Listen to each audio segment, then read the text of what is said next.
Did you know that if you lived in ancient Rome, you'd be brushing your teeth with pee every morning? You're lucky to live now.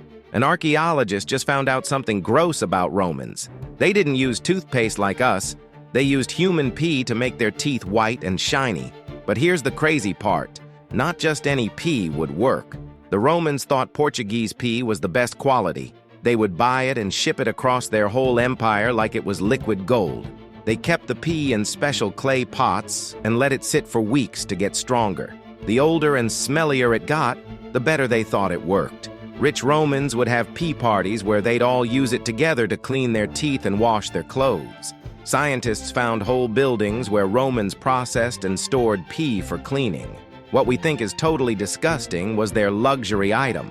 So next time you squeeze toothpaste on your brush, remember, you're part of the lucky percentage who doesn't have to gargle pee to get clean teeth.